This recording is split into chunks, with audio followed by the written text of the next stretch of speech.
Working with coalition forces or other militaries for other countries is a thing that soldiers could possibly do in their Army career. From my experience, the only ones I ever worked with was the Swiss while I was in Korea, as well as some Korean Army guys. But the crazy thing about the Swiss was they were actually allowed to have a little bit of a beard going on. I thought that was pretty cool.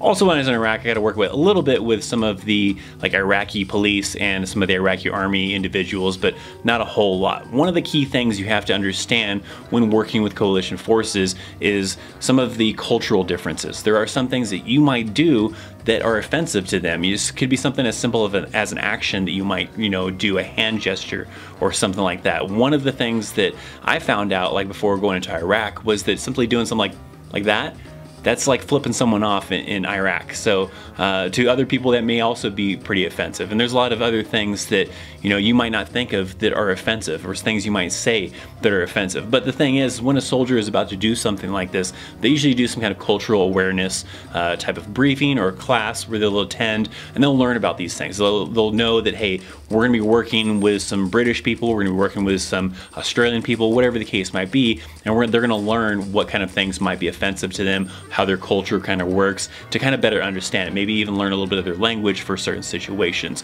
Now, another thing to kind of keep in mind is rank. Rank structure doesn't work the same way in other countries as it does in the Army. You might, for example, come across someone in Britain Army. I understand that you could have an individual in the British Army that's a corporal, and because they didn't want the leadership responsibility, they stayed at a corporal and they just started getting still paid more because of their experience, but still stayed as a corporal. And you might think, oh, that person's just a corporal, but that individual has actually been in the Army for a long time and has a lot of experience. So a lot of cultural things, a lot of rank things you kind of have to keep in mind.